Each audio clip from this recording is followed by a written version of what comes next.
Greetings and welcome to the CCOF Foundation Food Safety Modernization Act 101 webinar for agricultural professionals. Thanks for being here with us today. Our speakers, Kaylee Firesile and Dave Runston with Community Alliance with Family Farmers, will review key components of FSMA regulations, as well as link you to resources to find out more about FSMA requirements for organic growers. We wanted to note that today's webinar is supported through a USDA National Institute of Food and Agriculture Western SARE grant. If you're having difficulties connecting to the webinar, if you can't see or can't hear, please call our office for support at 831-423-2263. Press 0 for the operator and someone will help you connect to the webinar. My name is Megan Donovan and I will be your host today. I am a program specialist at the CCOF Foundation. The CCOF Foundation advances organic agriculture for a healthy world through education and hardship grants, technical assistance, and consumer education. My colleague, Jacob Guth, will also be online with us today. Jacob is CCOF's Food Safety Program Manager. Prior to his current role, he worked in CCOF's Organic Certification Department for many years. Jacob will be online to answer organic certification-related questions if they happen to come up, as well as give a brief introduction to third-party food safety audits at the end of the webinar. Before we get started with our first speaker, I wanted to review a few housekeeping items. We are happy to announce that this live webinar broadcast has been approved for Certified Crop Advisor Continuing Education Units. To receive credit for attending the webinar, include your full name and Certified Crop Advisor certification number in the evaluation form at the end of the webinar. You must attend the entire webinar to receive credit. I also wanted to let you know how you can participate in today's web event. We're looking at an example of the GoToWebinar Attendee Interface, which is made up of two parts: the viewer window on the left, which allows you to see everything on the presenter's screen, and the control panel on the right. Within the control panel is how you can participate in today's event, so let's look at that. By clicking the orange arrow, you can open and close the control panel. From the View menu, you can also set the control panel not to auto-hide when inactive if you prefer to keep it always open. The audio pane provides audio information. By default, you have joined the webinar via mic and speakers. If you prefer, you can join the audio via phone by selecting phone call, and the dial-in information will be displayed. During the presentation, you can send questions to our webinar staff through the questions pane. Simply type in your question and click send. Throughout the webinar, we will stop from time to time for questions and answers. We'll answer as many questions as we have time for. As a final reminder, today's webinar is being recorded and everyone will receive an email with a link to view the recording of today's event along with a PDF of the PowerPoint slides. So we'd like to encourage you to test out the questions pane. Let us know where you're calling in from today and how your work involves organic. And we have a pretty good crowd in the audience today, which is great. And we wanted to let you know we're going to try to get to as many questions as possible. We'll also have 2 other webinars in this series. So if there's questions we can't get to today, there'll be other opportunities to address them in the future. And we'll also have contact information for people to follow up after the webinar. So if we don't get to your question today, there's lots of opportunities to get answers. So thanks again for being with us here today. So I'd like to introduce our 2 speakers. Kaylee Firesile serves as CAFF Food Safety Specialist. She provides food safety technical assistance to farmers as they further develop their practices to meet new requirements. In addition to her background in diversified vegetable production, Kaylee recently studied food safety, local food systems, and food and agriculture policy while completing her degree in public health and nutrition from the University of California, Berkeley. Also with us today is Dave Runston, who serves as CAFF's Policy Director. He directs all of CAFF's policy work as well as food safety and water stewardship outreach. Dave is an agricultural economist who conducted research on topics such as contact agriculture in Mexico, fair trade coffee in Oaxaca, and regional competitiveness of the produce industry. So Kaylee and Dave, thank you for being with us here today, and I will turn the presentation over to you. Great, thank you very much, Megan, and to everyone who is on the webinar today for taking the time to talk about the Food Safety Modernization Act and the National Organic Program regulations and work through how they intersect and are in alignment and work for both organic growers and growers that have to implement food safety. So Dave and I will go through the presentation here, as Megan stated, and we will start by talking about a little bit of history of foodborne illness outbreaks. And first, we have to acknowledge that this material is from a National Institute of Food and Agriculture grant, and that the opinions, findings, and conclusions are not their view. Okay, logistically, this is webinar 1. We're going to go over how contamination happens on a farm, talk about the produce rule of the Food Safety Modernization Act, what types of produce is covered, and then the different farm categories under the rule, which are fully exempt farms, partially exempt, or as the rule defines them, qualified exempt farms, and then covered farms that are subject to all the requirements. We're also going to talk about the timeline for compliance and enforcement for these different farm types. As you can imagine, that's probably a lot to cover in an hour or so. So we have broken this up into 3 webinars, and today is more of a higher level overview and paints the picture for all the kind of different farms at a higher level, and then we will funnel down into more specifics in webinar 2 and 3, which are listed here of the dates. The official registration is not live yet, but if you received it through the CCOF promotional emails and or through CAFF or other means, we will be advertising the same way for these next 2, so you'll be included. And yeah, so these are a 3-part webinar, and then we also later this fall will be releasing 10 fact sheets and an updated farmer's guide resource. And then one other kind of logistical note is that while this presentation is titled for organic professionals, we realize there might be some farmers on the line, and that's great. Thanks for joining us too. The information isn't different whether you're an organic inspector or an organic reviewer or a farmer. It's all the same. It's just that this grant in particular was targeted to organic professionals that work out in the field and interact with growers. So if you're a farmer or you're an organic professional, this will be useful for you, for both of you. So just a brief overview of the goals of this webinar series. We want to help listeners understand food safety metrics, specifically the new Food Safety Modernization Act regulations, and how they line up with the National Organic Program regulations. Also help you learn, if you are one of these organic professionals that interact with growers, help you learn about some more resources you can direct growers to if they ask you questions on food safety or FSMA and good agricultural practices.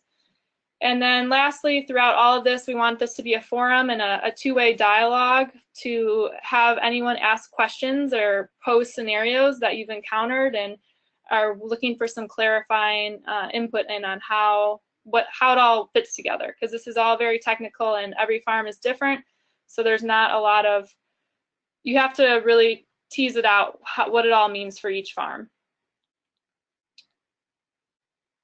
Okay, so that's kind of all the logistics and overview of it all. Now to get into the content of the presentation. So on-farm food safety, why is it important? Well, especially organic growers are doing their part and working really hard to be good stewards of the land and the produce that you grow, to have a quality product go to market and go to consumers. You want to make sure that it's safe and that you're not making your customers sick. This can be difficult sometimes because microbes are off, you can't see them, and they may be on some beautiful head of broccoli, and unless you had good food safety practices in place, you might not have any idea. So food safety is important for all farms of all sizes because, as we'll see in the next few slides of examples of foodborne illness outbreaks in the past, growers of all sizes and types have been involved. So it's important to recognize where a particular farm's risks are and implement a right-sized food safety program for your farm, depending upon what state and federal regulations you're subject to, buyer requirements, and the unique circumstances of your farm.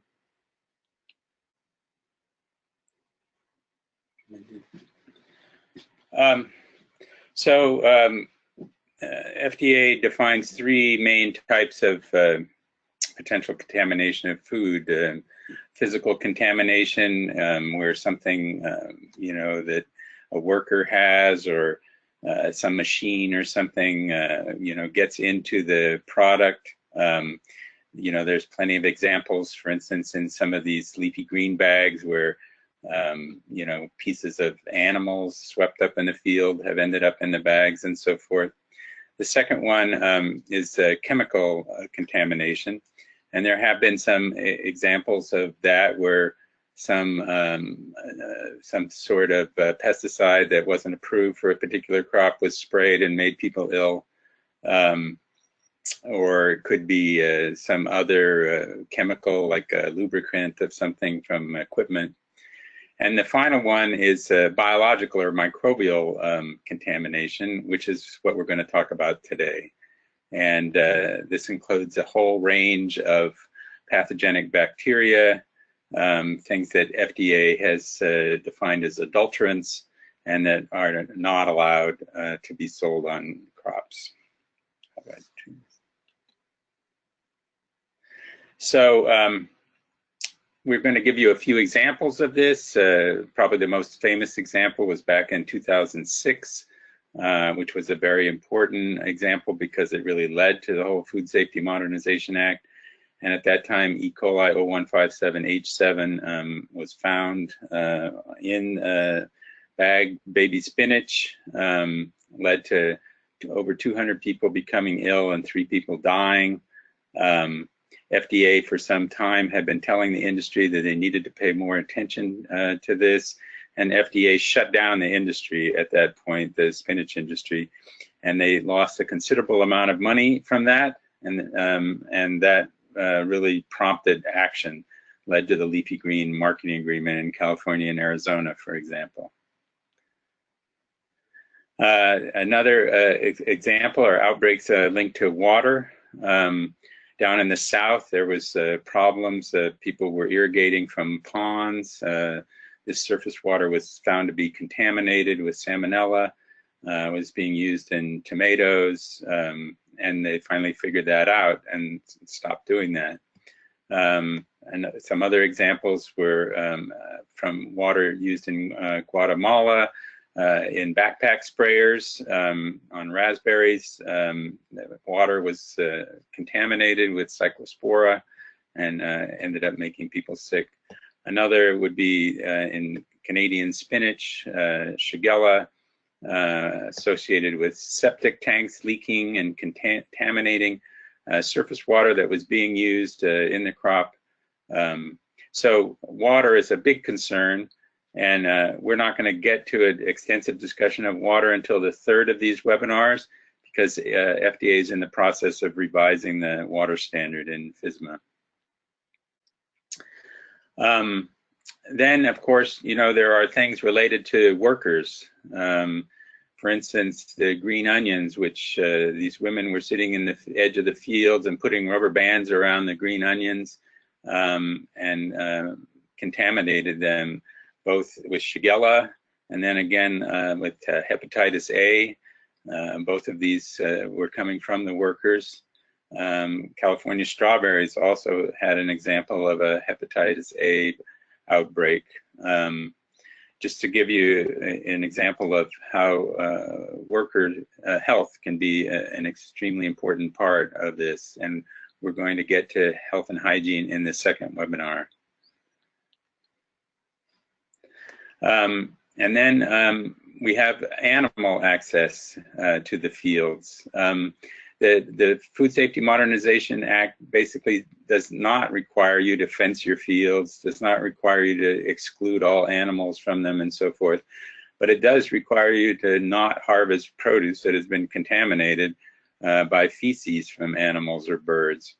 And so one example was in Oregon back in 2011, and it was a strawberry farm.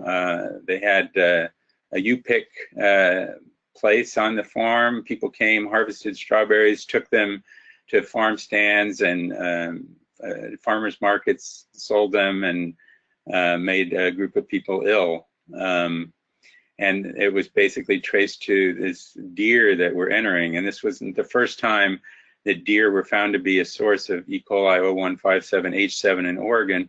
This had happened before. Now in California, we've never found deer to be carriers of E. coli 0157H7, but that's not to say it's not possible. And finally, I think this is the final one. Here we have an example of equipment contamination. And this was the Jensen brothers in Colorado.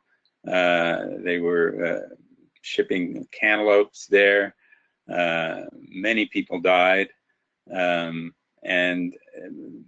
the general belief is that they were never able to clean the machine that they were using. They'd bought a used potato washer, and since potatoes are never eaten raw, it was never going to make people sick, but using it for cantaloupes, it wasn't really possible to clean the machine possibly. And so they got listeria in there, and listeria is easy to get in any kind of operation of food processing.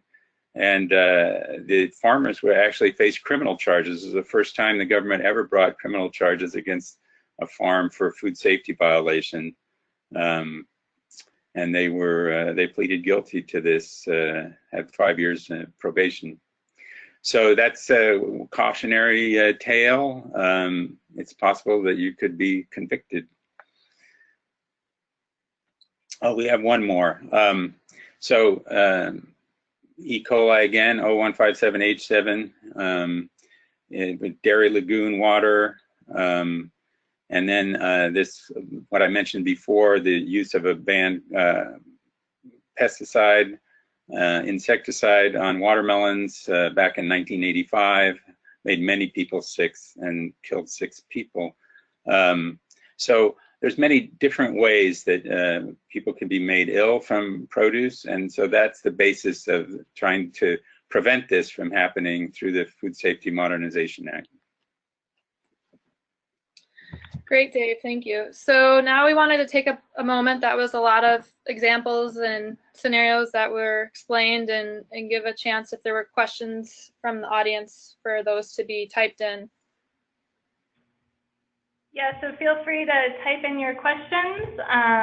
And we also just wanted to loop back around to the questions that we asked at the beginning of the webinar as to where people were calling in from and how their work involves organic. And we have people calling in from Salinas, Oregon, Watsonville, Iowa. We also have some inspectors on the line and other types of organic professionals. So thanks for all being with us here today. And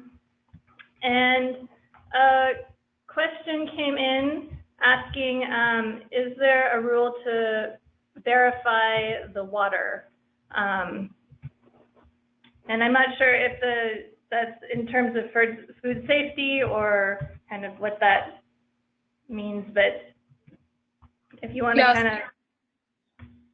Thanks, Megan. Yeah, there is a specific section of the Food Safety Modernization Act, which we'll probably just say as FSMA, referred to as FSMA the rest of this, so it's a little bit less of a mouthful. There is a section of FSMA that talks about production water and then post-harvest water. And as Dave mentioned, we're going to dive deep into this during the 3rd webinar because there's still some unannounced details that the FDA is is announcing later, hopefully sometime this fall. So once we know what that information is and that content is, then we'll circle back on it. Great. Yes. Thanks. There definitely is. There are requirements for testing your water and actions that you have to take depending on what you find. But that process is being revised as we speak. I see the FDA just came out today to say that you could use different tests than they had originally proposed. So we'll get that all figured out, and that'll be in the third webinar. Great, thanks. And then someone also wrote in asking about if there has been reports of cottontail rabbits having E. coli. As you had mentioned deer, she was wondering about cottontail rabbits. I don't know about that particular species off the top of my head, but there's been research done here at the university and also by Andy Gordis, you know, of Fish and Wildlife. We'd have to look back and see. There's some incidents in lots of different animals and birds. It's usually pretty low, but that's something that we can figure out. And when we get around to talking about animals in the third webinar, we'll be sure to talk about that. Great, thanks. And then kind of looping back around to the water, is there a microbiological test that they're requiring? And it sounds like that's going to be addressed in the third webinar. yes, but we can say as it currently stands, FSMA requires farms to test for generic E. coli, and generic E. coli is used as the indicator for pathogens in water. And there's a certain number of times that you need to test your water depending upon where you're getting it from and how you're using it. I don't think it's the best use of our time to dive into that right now since it might all change, but you can follow up with Dave or I or Jacob after the webinar. If you are a person that has really specific questions about this, we can explain it in more detail and direct you to resources that explain how it currently stands. Great, thanks a lot. So I think we're going to move on to the next portion of the presentation, but if you have questions that come up during the presentation, just send them in, and there's a couple other times that we're going to stop for questions, so we'll get to those later in the presentation. Okay, great. So we just went over kind of how we got to FSMA, and now we're going to go over the three main categories of farms under FSMA. So there's a lot of different terms within FSMA. Covered produce refers to crops that FSMA regulates, and this isn't what you might think of crops that are physically covered by a row cover or greenhouse or something like that. These are crops that the law covers. A farm that is subject to the law, or a covered farm, is a farm that needs to meet certain criteria that we'll go into in detail. A qualified exempt farm, you can think of that as AKA a partially exempt farm. So you will have to do a reduced number of regulations and steps to be in compliance. And then a qualified end user has to do with the qualified exempt farm, and that's essentially having direct sales to consumers or restaurants within 275 miles from the farm or the same state or Indian reservation that the farm is located in. So that's a brief overview. Those are there up front, but we're going to talk more about them as we go here. So the history is that in 2011, President Obama signed FSMA into law after the 2006 spinach outbreak and everything that happened after that. That led to FSMA. And then in November 2015, the FDA started implementing the law. So just to give you a higher level overview, FSMA has 7 main rules, and those apply to different parts of the supply chain.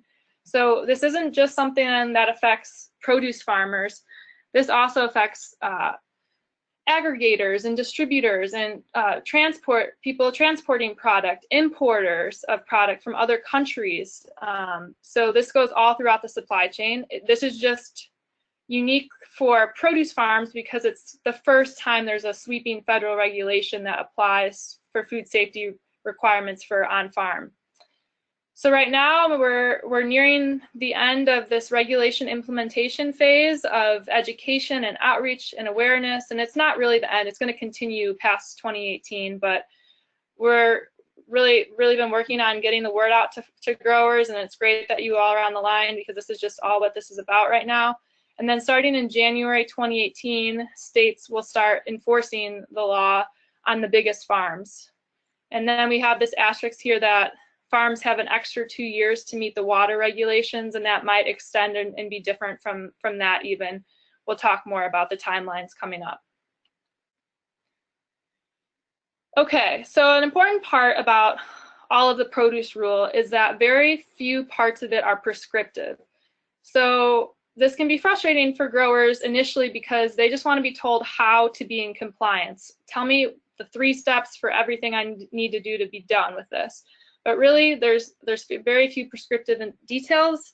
The law is a preventative approach. It involves critical thinking and assessing your unique situation and how you can reduce risk on a farm, which you're never going to have a farm be a zero risk environment. It's all about reducing it down as much as possible. An example of how the law is not prescriptive are this part 112, 128 that I pulled from the regulation. What requirements apply regarding pest control in buildings? You must take those measures reasonably necessary to protect covered produce, food contact surfaces, and food packaging materials from contamination by pests in buildings, including routine monitoring for pests as necessary and appropriate. A lot of people are probably wondering, what does reasonably necessary mean? What is monitoring for pests that is necessary and appropriate? That's all risk dependent on a farm and the circumstances they're under. And we also will continue to get guidance documents released by FDA on different topics within the law that will help provide some clarification on these different details as well. Let me interject here that we asked for this. We were afraid that if everything was simply dictated, that one size wouldn't fit all, that it would end up being dictated for larger farms, and that a lot of smaller diversified farms would have a very difficult time complying. So we're actually quite glad that the FDA took this approach, which is a risk-based approach and basically allows the farm to customize these regulations. Not everything, some of the stuff is prescriptive, but a lot of it allows you to figure out what kind of food safety practices you should implement. Thanks, Dave. Okay, so the 3 categories. First, we're going to start with fully exempt farms. So how is a farm fully exempt? A farm is fully exempt if you grow produce that is only for personal or on-farm consumption, if you grow produce that is on the FDA's rarely consumed as raw list, if you grow produce that goes through a kill step, for example, tomatoes that go and are processed into tomato sauce, or grapes that are fermented into wine, examples like that. Or if you don't fit any of those initial categories, you could still be fully exempt if you have $25,000 or less in annual produce sales from your farm. So $25,000 is not a set target. It's actually a moving target that we'll talk more about in a minute. But first, let's think about and review what the list of produce rarely consumed as raw is. This is the entire list that the FDA has provided, and it's important for growers to look at this list because some crops that a grower might think are rarely consumed as raw might not be on here, but some that they wouldn't think would be on here are. So it's just important that if a farm is growing collards and kale and chard, the collards are on this list of rarely consumed as raw, but the kale and the chard aren't. So there's some crops that might seem really similar, but if a farm was only growing all collards, no matter how many dollars they sold in them each year, they would be fully exempt from the law because they're only growing collards that are on this list of rarely consumed as raw crops.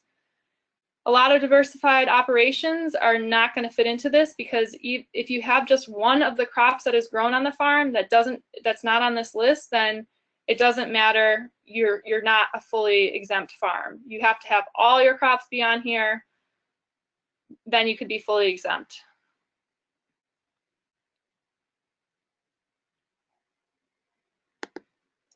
Okay, and so back to the $25,000 threshold. As we mentioned earlier, the law was passed in 2011. So the monetary values for different thresholds of farm types are set into $2011. And I think I'll let Dave talk a little bit more about this since he's got an economic background. Yeah, so these are like constant $2011. So basically, we're going to account for inflation every year. And so so that it doesn't lose value, right? Because the price of everything goes up, even if it just goes up a little bit, as it has been in recent years, it nevertheless goes up. So so what was 25,000 in 2011 was almost 27,000 in 2016, and in 2017 it'll be even higher. And the way this rule is set up, it's like you average the last 3 years of your sales, and in the case of 25,000, we're averaging produce sales. You'll see in a minute that that's not true for the other cutoffs. But so you would average these sales, and you would average these numbers here that are inflated, and then you would compare the two averages to see if you're fully exempt. So don't we have more on this, or no, we come back to it? Yeah. Oh, okay. So basically you need to be able to prove that your farm is fully exempt from FSMA if somebody comes and asks for the records. In California, this will be done by CDFA, the Department of Food and Agriculture, which will be under contract to FDA to inspect farms for compliance with FSMA. And so, you know, you will need, like if you were saying, well, I don't grow anything except stuff that's rarely consumed raw or things that are processed, you know, then you would have to have some records to show that. So for instance, you would need to get some kind of letter from the processor saying that they, you know, had bought your crop and were processing it in a way that killed these pathogens. So that will become a common thing that goes on. People need to document this stuff so that if somebody comes to inspect, you can prove that you have an exemption. And the same would be, you know, less than $25,000 in sales. Okay, so that was fully exempt farm criteria, and we're going to circle back to this with some examples. So if it's all not totally clear to you, we're going to keep fleshing this out. The second category of farms are qualified exempt farms. These farms are farms that meet, there we go, that have two conditions for this partial exemption from FSMA requirements. The first is that you have to have less than $500,000 in annual gross sales of all products from the farm. So this is important because unlike the $25,000 cutoff, the $25,000 cutoff is for produce only. The $500,000 cutoff is all farm sales. So if you're a dairy, you have to include the dairy sales if that's under the same business entity as your farm stand produce sales, for example. So you have to be under this monetary threshold, and you have to sell at least 50.1% of your sales directly to customers, or what the law refers to as qualified end users. So examples of a qualified end user are customers at a farmer's market, or sales through a CSA, a community supported agriculture program, or at a farm stand or to a restaurant. These must be within the same state or less than 275 miles from the farm or on the same Indian reservation. So this is really important, and that "and" box is squared off for a reason, because you have to meet both of these criteria. You can't have one or the other. You must meet both, and we'll explain that how you need to have documentation to prove that you will meet both. So again, this $500,000 threshold is in in 2011 dollars. So this is a bigger jump here because we're talking about more money. And farms that have about $500,000 in gross sales, you might be under this threshold in this 2014 to 2016 average. So it's not just if you hear it referred to as a straight $500,000 threshold cutoff, it's not quite that. It's actually a moving target. So these tables are on these FDA links that we have on both of these slides, so you can check them on their website, and especially in the future in 2017 and onward when the new values are added moving forward. Okay, so maybe you're sitting here, and if you're a farmer and you realize that you think your farm is qualified exempt, what do I need to do? So the first thing you need to do is to keep records to prove you're exempt. And you need to prove that you have less than $500,000 in 2011 dollars of sales. So you need to have sales receipts or invoices or tax records, some sort of financial record. These records can be written or electronic, and they need to be signed or initialed by a record keeper.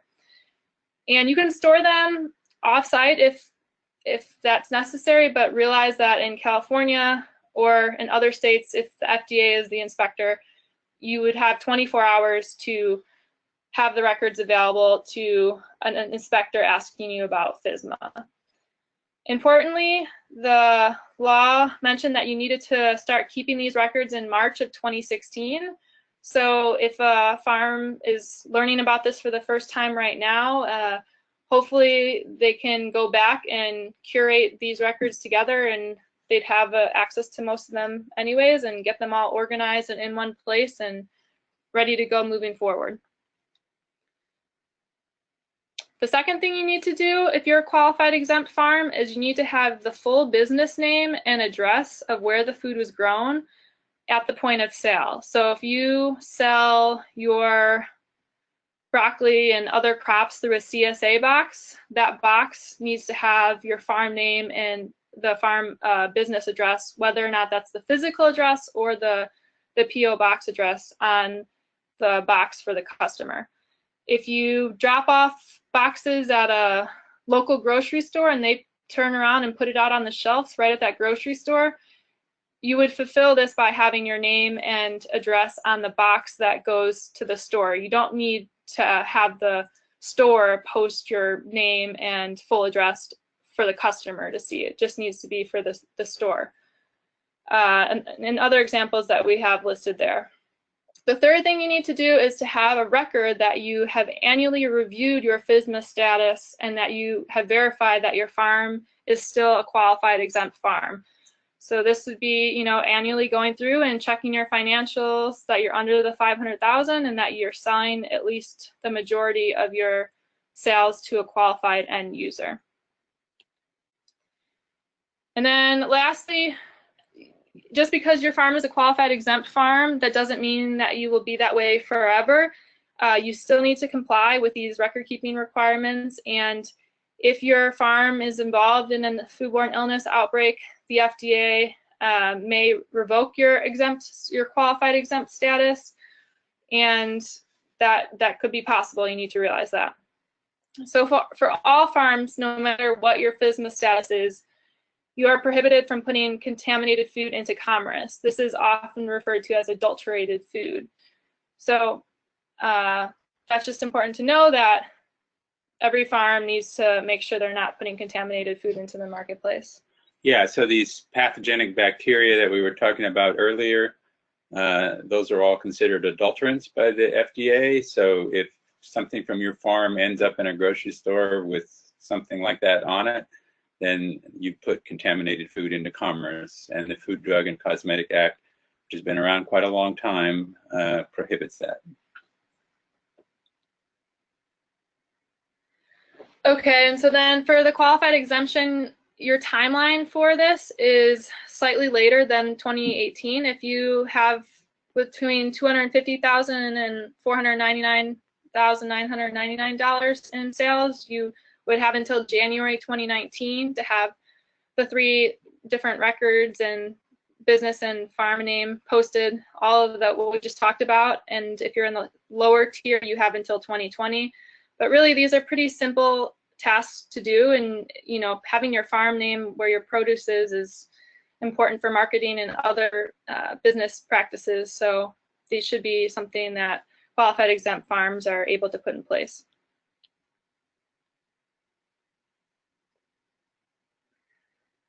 Okay, so I'll let Dave talk about some California direct marketing laws. Yeah, so in California, we do have laws that have been passed in recent years on direct marketing, and each of these laws include an obligation on the part of the farmers to implement good agricultural practices on their farms. So there was a CSA law that was passed in 2013, there was a revised farmers market law passed in 2014, and the rules for that are about to come out any day now. And then there was the urban garden law, that is everything that's not on land zoned for agriculture in California. This law, AB 1990, was passed to allow these people to sell produce, but in each case, there's an obligation to implement gaps. We don't know whether CDFA is going to, you know, enforce this or not. That discussion hasn't occurred.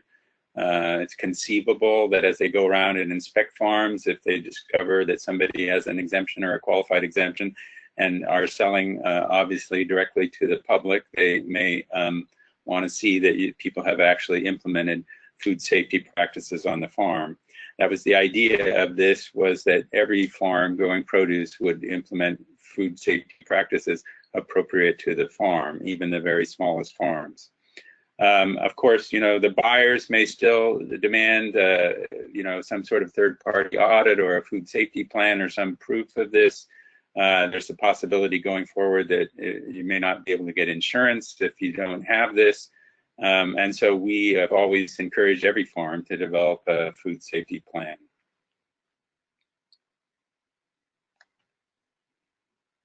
Did I skip one? And so, oh, yeah, so anyway, that was just a form, whoops.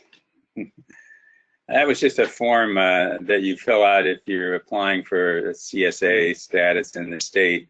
The same thing when you go get a CPC from the county ag commissioner, right? You sign your name and there's this line there that says, I'm knowledgeable and intend to produce in accordance with good agricultural practices as published by the department. Now, CDFA has put some model gaps on their website and direct marketing website, but you're not required to follow those. That's just guidance. So, but you are required to implement gaps on your farm.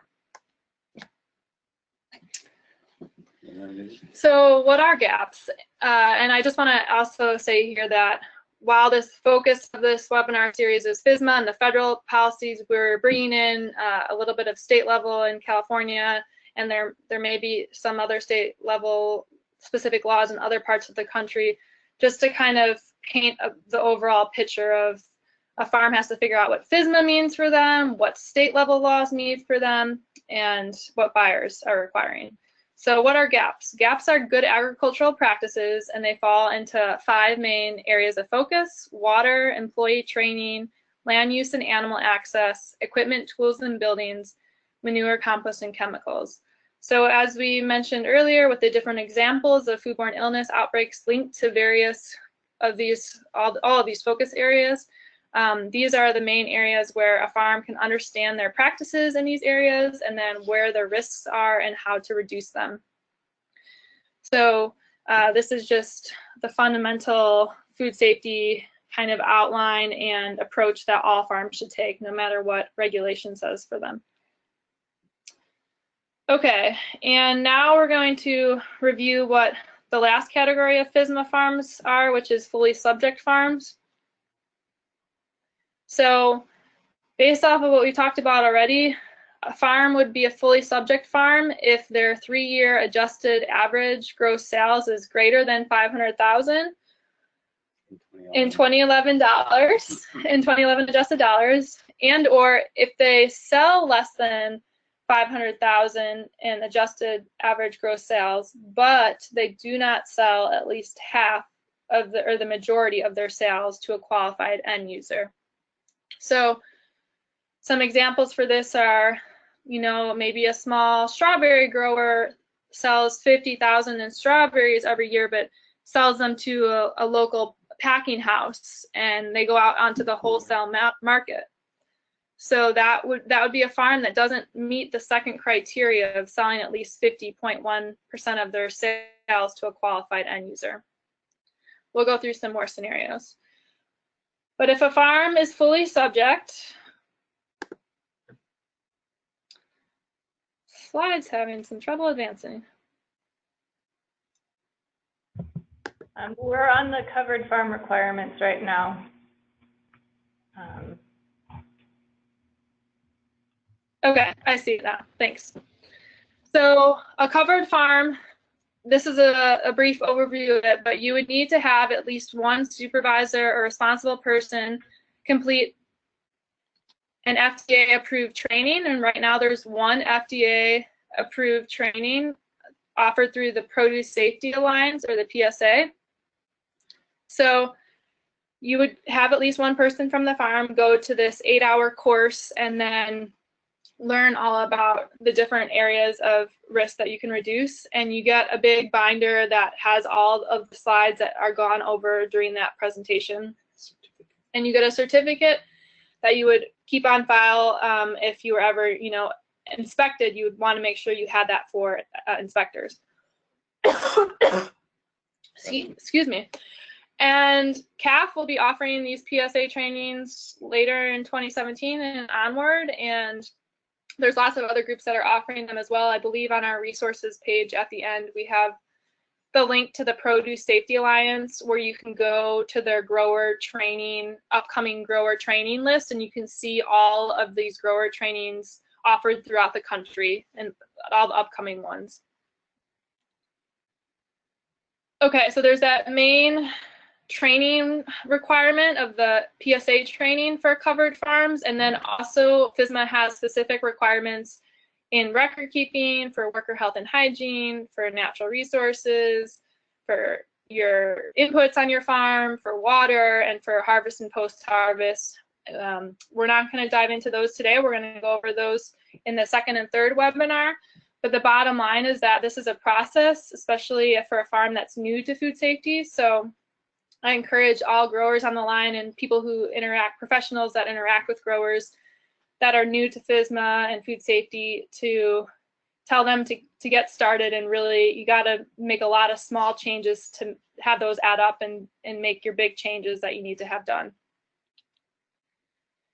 So there's requirements in the law, and then there's some recommendations. The law does not require a farm to have a farm food safety plan, but as Dave mentioned, and I know Jacob at CCOF agrees too, that all farms should have a food safety plan, no matter what your size and regulations say for you. It just helps keep everything organized, and a food safety plan is scale appropriate to a farm too.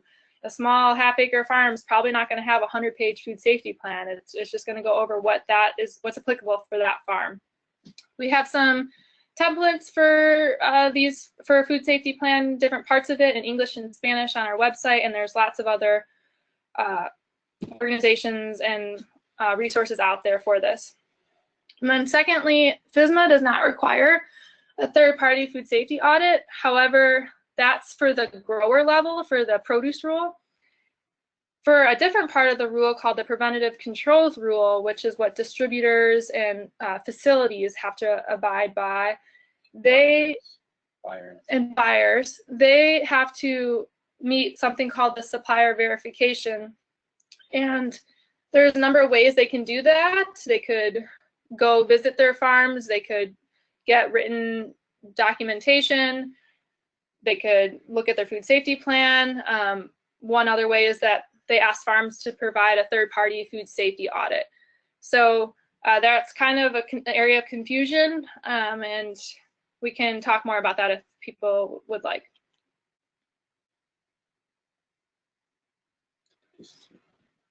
Okay, so we're getting into the intersection of FSMA and organic certification, and really there's a lot of overlap for a farm that's an established organic farm that's used to keeping the required paperwork and their organic system plan for their organic certification. And importantly, FSMA does not require you to do anything that would contradict the NOP program standards. There are some areas where an organic farm that's never done anything for food safety will have to make some significant changes, and that's in their worker health and hygiene and in their production and post-harvest water areas of the farm. And like we said, we're going to go more into these in the future. So the timeline for fully subject farms that have to do everything that the law says, the biggest farms that sell over 500,000 will be starting this January 2018, but the water will be at least until 2020, if not later. And you can see the breakdown of 2019 and 2020 for the different levels of sales. Okay, so we've been talking a lot.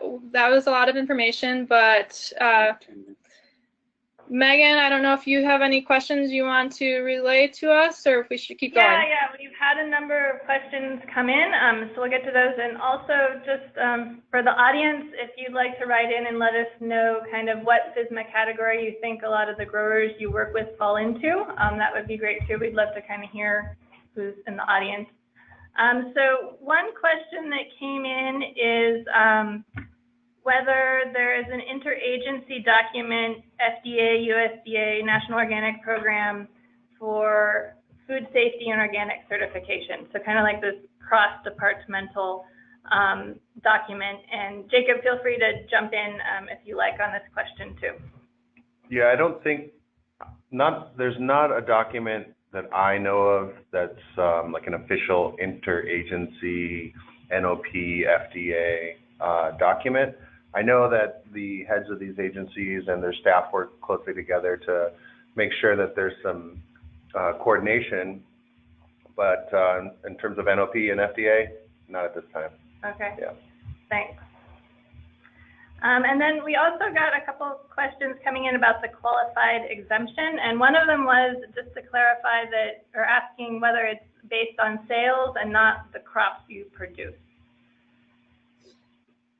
Right, so if you are producing crops that are on the FDA's rarely consumed as raw list, and your crops are only on that list, then it defaults to the crops you're growing, because you could grow $1 million worth of collards and be fully exempt from the law because the collards are on the rarely consumed as raw list.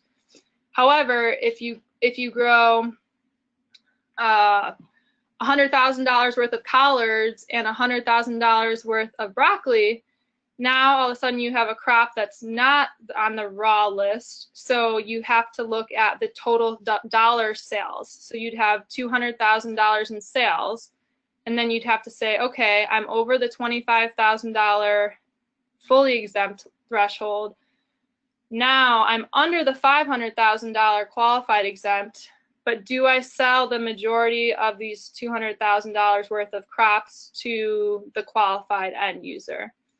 So it's not, unfortunately, a blanket statement of it's always the financial amount or it's only the type of crop. You kind of have to look at how I just kind of illustrated it in that example.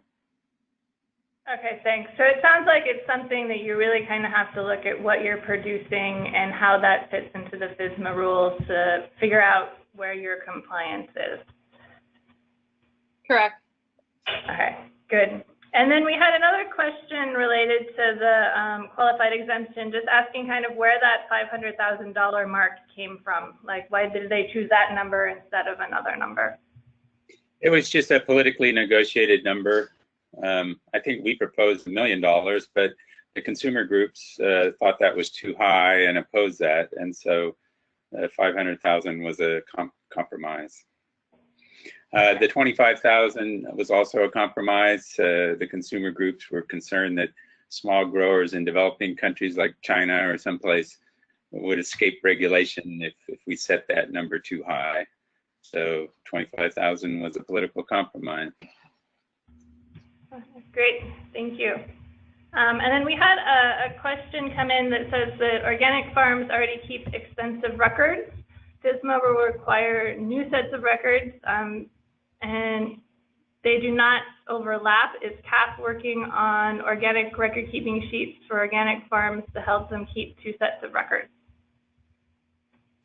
Yeah, there's a few different things in that question. So the first that I want to make sure is mentioned is that if you're already keeping a record for your organic system plan that would fulfill what you need to do for food safety, you don't need to have duplicate records. You could just pull that record from your OSP plan for a CDFA inspector and say, here, look, this is my input log where all my soil amendments are recorded and where they go when and what field and when the first harvest is on that field, etc. If you have the information on it that you need for food safety, don't have to have two separate documents. The second part of that is about if CAFF is working on organic specific record keeping templates. Not exactly that, but we're working on fact sheets, and one of them goes into the specific requirements that you need to, the records you need to keep track of, and there's example forms on that fact sheet that'll come out later this fall. But we'll take note of that, and I don't know, Jacob, if you have anything on CCOF's end or others about that. Well, I think there's ample templates out there for organic systems, and like you had said, Kaylee, that if they overlap with a FSMA requirement, like let's consider traceability and your ability to trace your product one step forward and one step back. That's something that's a record you keep for your organic system plan. Well, that dovetails and overlaps nicely with the FSMA requirement for traceability. Same with application records. So you would just keep one set of records for those overlapping requirements. And then where FSMA requires new records to be kept, then there's also templates being created by, you guys, some by us, on-farm family. There's a lot of resources out there for people to access these new templates for food safety specific requirements. Yeah. Great, thanks. And yeah, we will send links out to resources so that everybody has access to those after the webinar. So I think we're going to move on to the next part of the presentation. But again, if you have more questions, so we have a couple other question breaks, so we'll get to them later in the presentation. Great, thank you, Megan. So now we're just going to go through a couple examples, and this is going to be a little bit of switching back and forth between Dave and I talking, and then Megan using the poll function of the webinar so we can get some interactive time with everyone. On this slide, I apologize, there's a lot of words, but that's because the whole left-hand side of the slide is a little cheat sheet to help you remember the different criteria needed for fully exempt farms or qualified exempt farms. So we're going to go over 4 scenarios here of different types of farms, and then after each one, a poll is going to pop up, and you are going to select if that farm is fully exempt, qualified exempt, or fully subject to the law. So scenario 1, Joe's farm has $200,000 of total gross sales annually and sells $150,000 of those sales through a CSA and farmers markets. So just take a little time to look at that, and then we'll launch the poll. So what category do you think Joe's farm falls into? And so if you just want to go in and click on your screen and send in your answers, we'll take a couple seconds just to give people time to vote, or I guess select their answer. It's not exactly voting.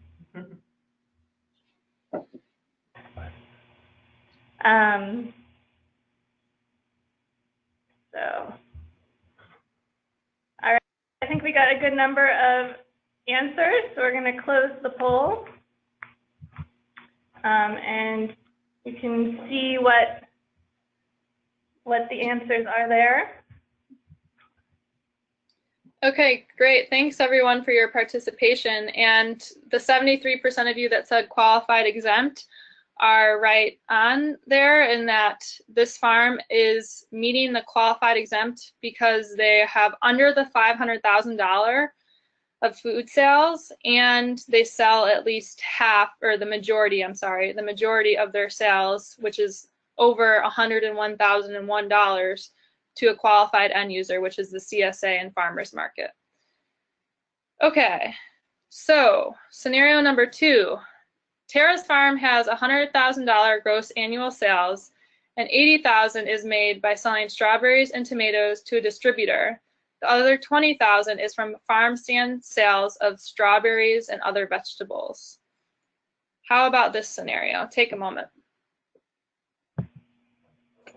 So again, just think about your answer, and we'll launch the poll in a couple of seconds. I know they get a little more complicated as we go on. So again, go ahead and send in your answer.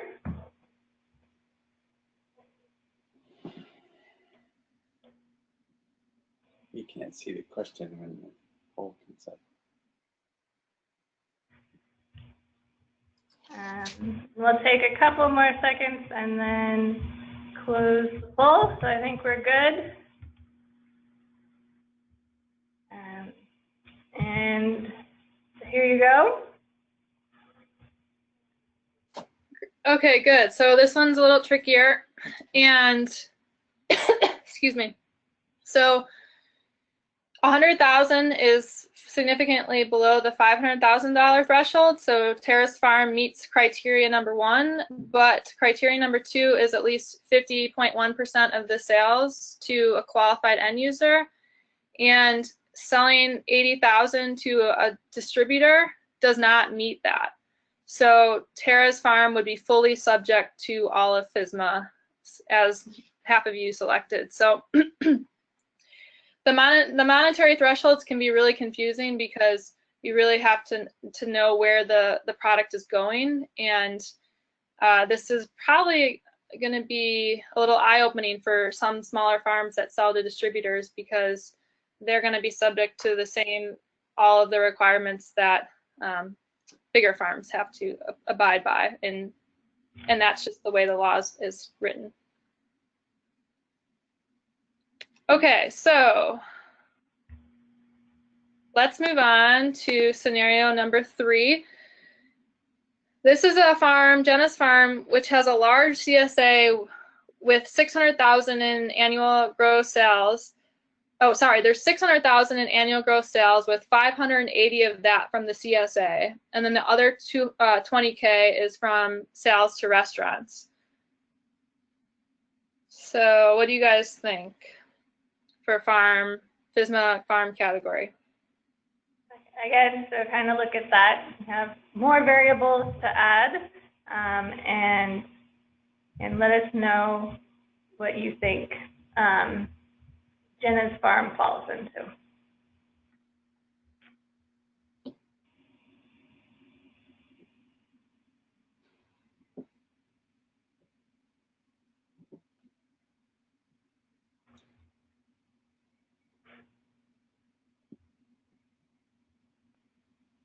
All right, we'll take a couple more seconds. I know this is kind of fast, but all right. So it looks like we're good. I'm going to close the poll. Okay, great. Yeah, so as 68% of you said, this is a fully covered farm. So here is a scenario where bigger direct market farms that are selling through the different direct market methods are going to be fully subject to all of FSMA, and they may not have been required to do anything for food safety until now. So this is a type of farm that might be really surprised and unaware of different food safety details, and now be fully subject to all of FSMA because they are over the $500,000 threshold. So even though they're selling all 100% of their sales to a qualified end user, that doesn't matter. They're over the $500,000 threshold. Okay, so the last one here is that Debbie's farm has a little bit of a different diversified revenue stream here with $555,000 and $250 from dairy and $250 from grain and $50 from value-added products. We'll say those were cheese, and then $5,000 from a farm stand selling strawberries. So give them a minute to look at this before you go to the poll, so they can think about it. This is the extra bonus point scenario.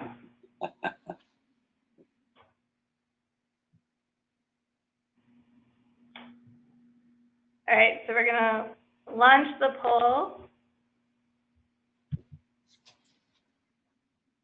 and let us know what you think. Give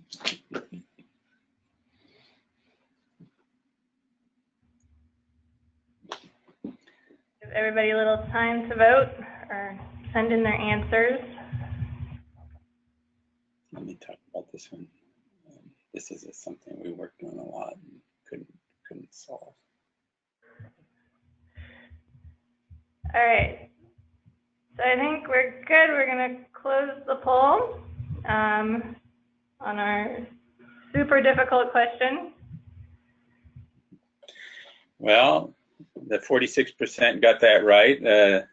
Even though they're only selling a small amount of produce that's covered by FSMA, they're nevertheless over the limit, over the $500,000 limit for gross sales from the farm, and so that makes them subject to FSMA and into all the ins and outs of it. Now, we tried to figure out a way to fix this, right? How could a dairy farm, for instance, that sells a lot of milk, and then the child of the farmer wants to start a little produce business and have a farm stand, you know, it's like, why should this be subject to the whole FSMA rule? But we weren't able to find a way out of it. I imagine the only way out of it would be if you started a separate farm to grow the strawberries or something. But as it stands, if it's all part of the same farm, doesn't matter what they're growing. They can be growing animal feed. It's still, if they're over the 500,000 limit, and remember, we're not talking about $2011 in every one of these examples, but that would apply because the money changes over time.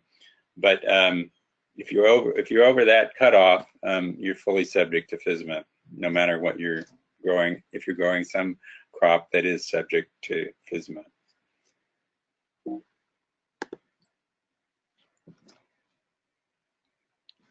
okay, so we're gonna try and summarize this right now. How does all of this fit together?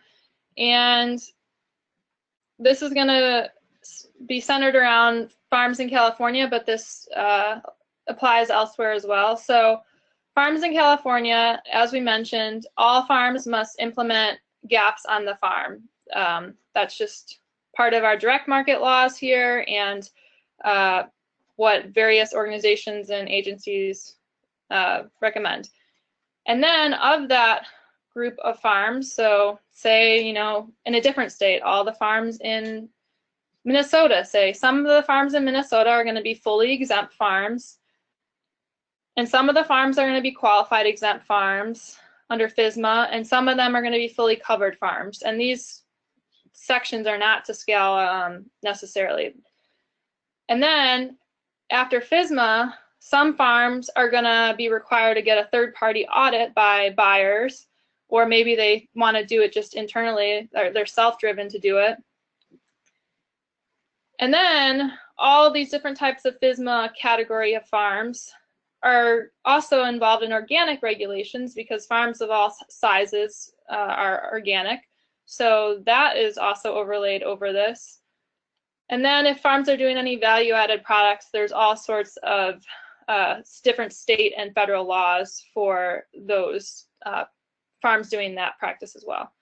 So just trying to create a little visual of how this all fits together, and build on this in our second and third webinar as we get more specific into the details between NOP and FSMA.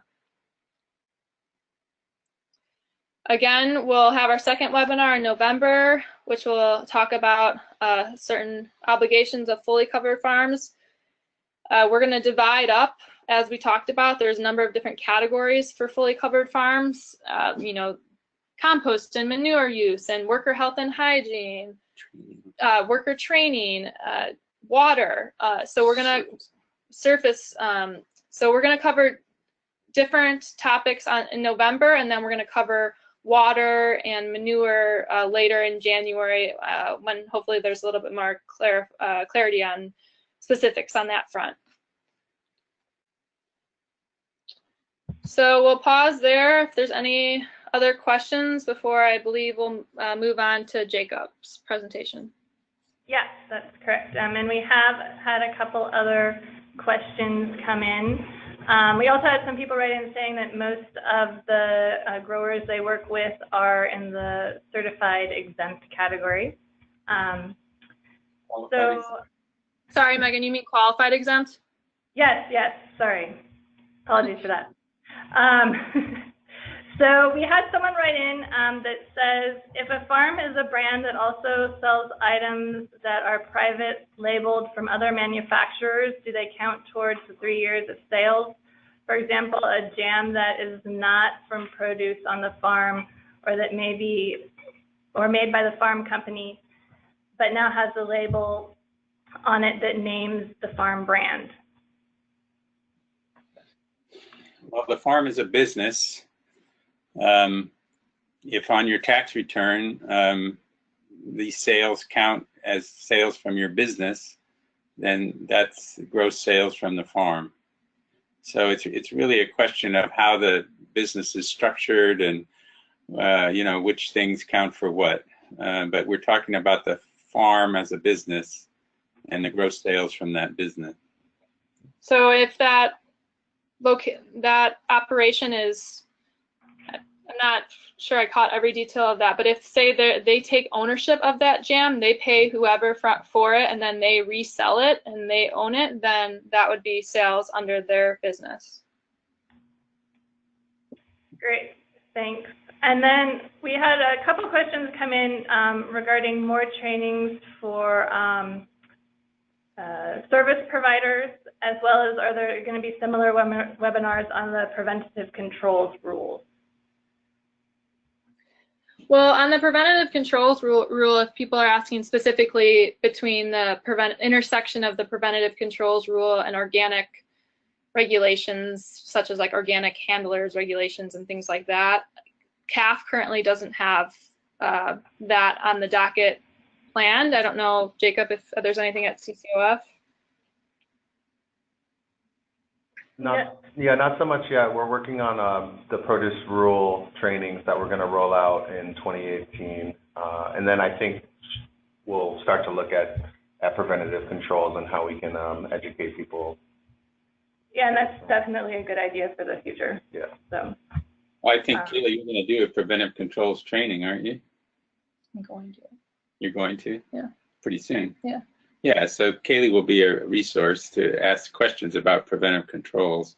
Also, there's some people at the university at Davis that are resources, and we can refer people to them, Erin and some other people.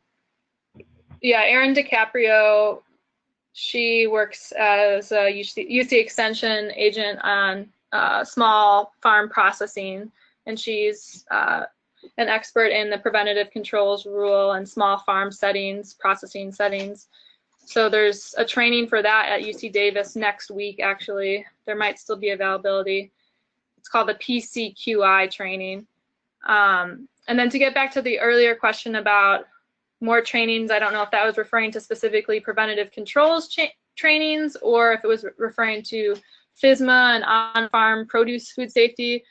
There will be lots of trainings of all different types this fall and winter. That's generally the main farmer training time and organic professional training time at different conferences, at the California Small Farmers Conference, at EcoFarm, at various locations across the U.S., given by departments of agriculture and different nonprofit organizations and organizations such as CCOF and others that provide training. So we can make sure to include those links in the resources.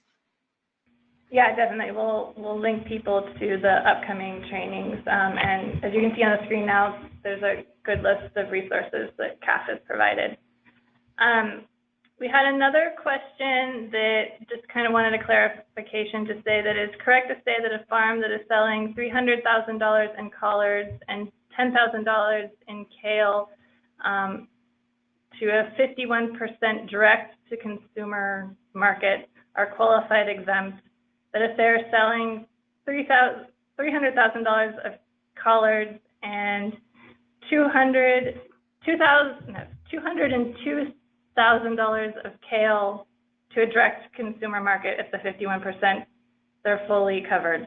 That's kind of a lot of numbers there, but yeah, the answer is yes. Okay. Yeah. Essentially, the first one was under the $500,000 threshold, and the second one was over the $500,000. But you just have to make sure. We don't want to be too nitpicky, but it's important to look at your 2011 adjusted dollars and make sure you're comparing the right numbers. That's great. Thanks. And so one more question before we move on to Jacob is there was a grape grower that wrote in that wanted to touch base again as to whether people selling to the wine industry need to comply with FSMA or not. No, they don't. But they need a letter from the winery saying that their grapes are being processed into wine, right? Because you could sell grapes on fresh market somehow. So you need some evidence that the grapes have actually gone to a winery and been processed. So yeah, there would be some written document that said that winery X is using industry adopted practices of fermentation and XYZ to process the raw grapes into wine. Okay, great, thanks. And then we have one more final question, wondering what's the FDA definition of a CSA? So are growers who sell to larger produce box organizations like Farm Fresh CU or online produce box style retailers still considered CSA sales? It's a gray area. That's a great question. So this kind of falls into the gray area of food hub, sales through a food hub as well. Because it depends in the food hub example on if a food hub is being more of a broker and just helping the transaction happen, or are they taking ownership of the product and then reselling it? I think if this particular person wants to email me or call me, I'm happy to talk more in depth about it. Yeah, I mean, there's some rules that were created about the ownership of the thing, if the farmers actually own it versus not.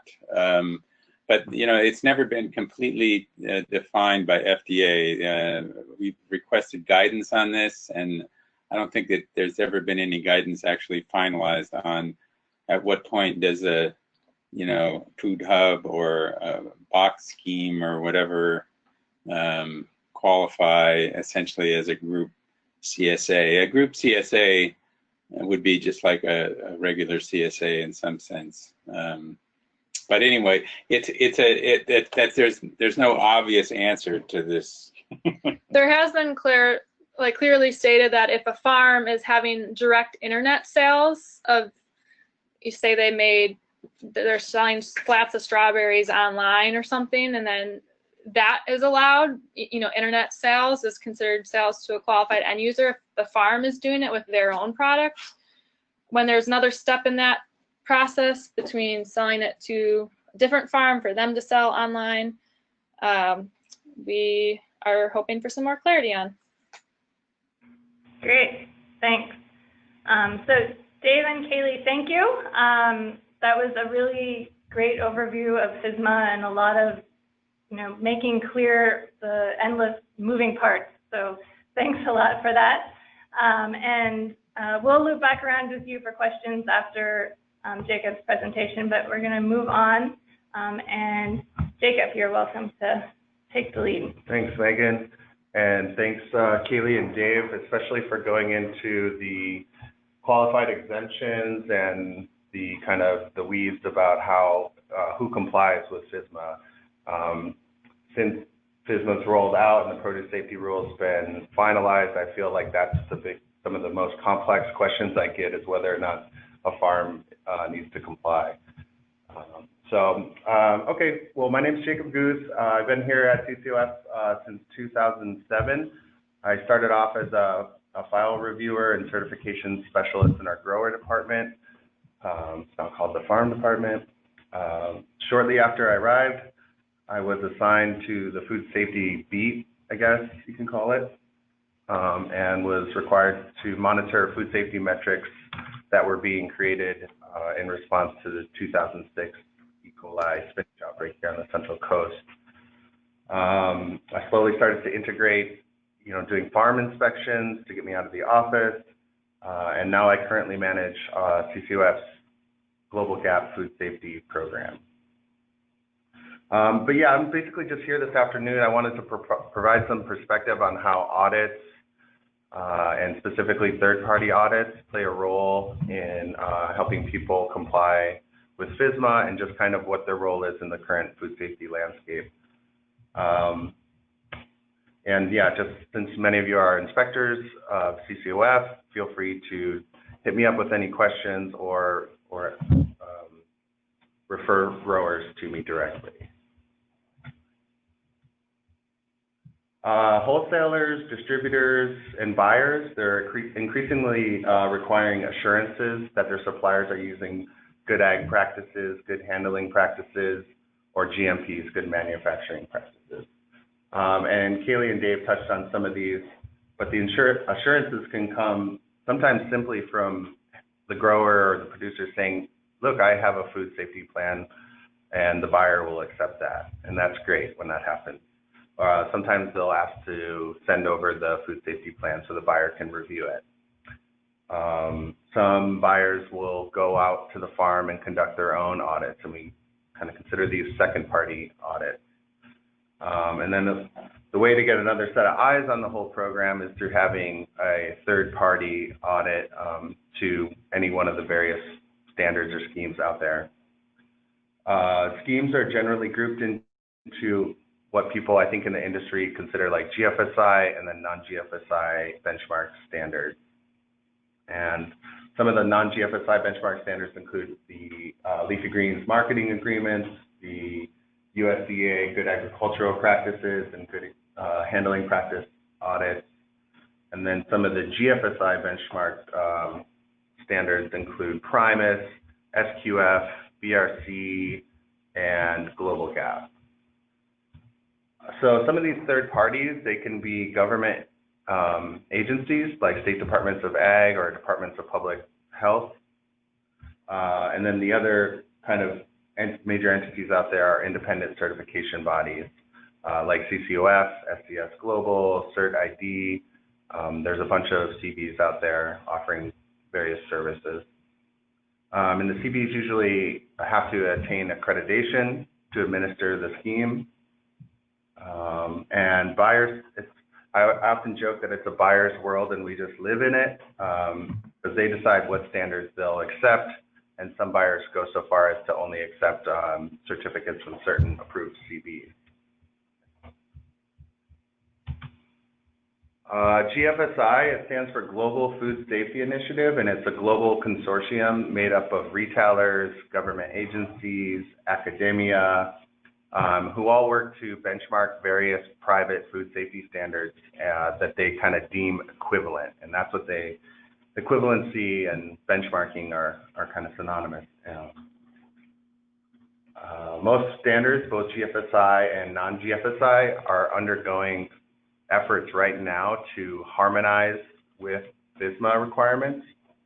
So the folks over at USDA are working on bringing their checklist in line with some of the FSMA requirements. Global Gap has some efforts. there's an addendum that goes on, and then there's the National Interpretation Guidelines. And I know that Primus is also working on rolling out a new version of their checklist to incorporate current business standards. So I think that's been pretty helpful.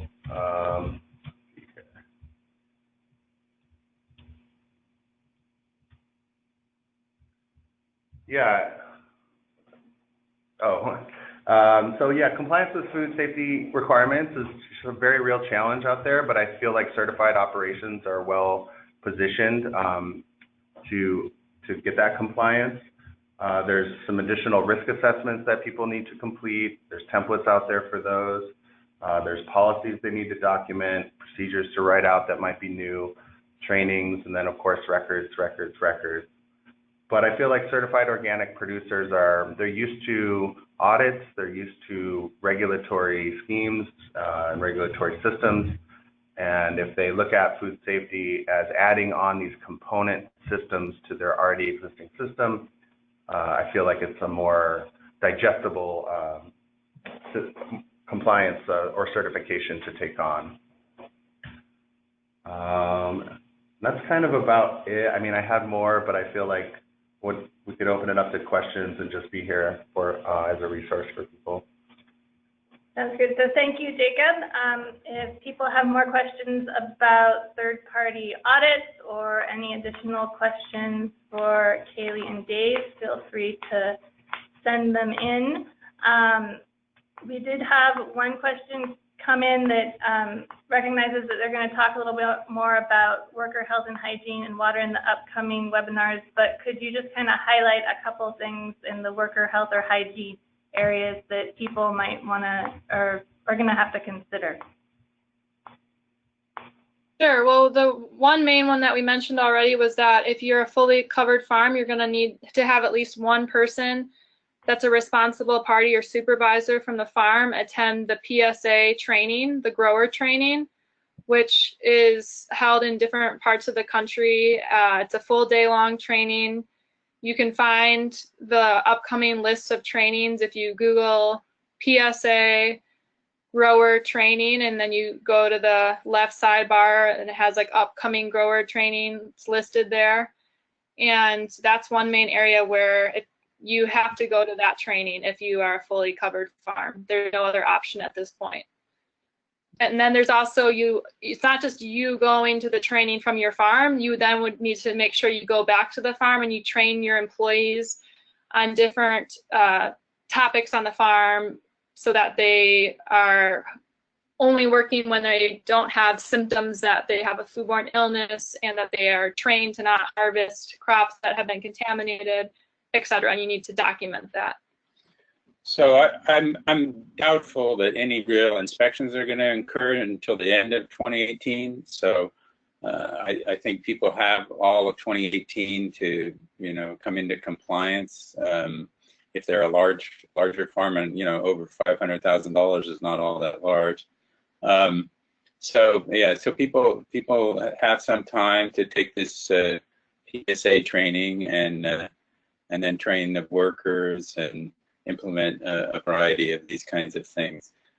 We'll get around to the water testing. There has to be a baseline of a number of water tests created, and but you have a number of years in order to accomplish that.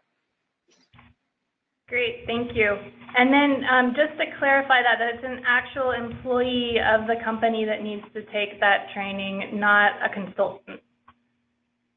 Right, it needs to be somebody that has authority at the company or the business to make changes necessary if the farm's not in compliance currently. It can't just be somebody who's shows up once a year. It needs to be somebody who's actively involved.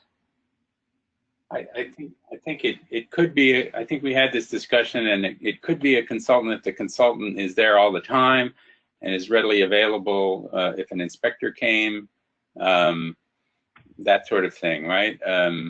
But it can't be somebody who's basically not there and not available in some way. Great, thank you. So I think that's all the time we have for questions for today. Again, we're going to be hosting 2 more webinars in the future. So if we didn't get to your questions, there will be ample time for that, and we'll be sending out a lot of resources. So again, Kaylee, Dave, and Jacob, thank you for your presentations and for all the wonderful information on FSMA. Just a couple additional resources to add to Kaylee's page. The Family On-Farm Food Safety Project from Family Farms has a lot of great resources, and they have workshops. They work with partners across the U.S., so if you're not based in California and you're looking for resources, they're a good place to go. And the CCOF website has lots of information. You can find out more about food safety services and organic certification. And if you want to find out about our upcoming webinars, check out our weekly newsletter. Upcoming events, as Kaylee mentioned, we'll have the additional webinars for ag professionals on FSMA. We also, in 2018, will be offering the FSMA required PSA food safety trainings for growers at various locations in California, so keep an eye out for that. And later this fall, we will have some non-food safety related trainings, one on cannabis regulations, as well as a webinar in Spanish on labeling and post-harvest handling for growers in Mexico. So thank you again for attending. We hope you found the information useful. Please fill out your evaluation forms. If you would like to receive CEA, CEUs, please include your name and certification number in the evaluation that'll pop up on the screen. And thanks again, and have a wonderful afternoon.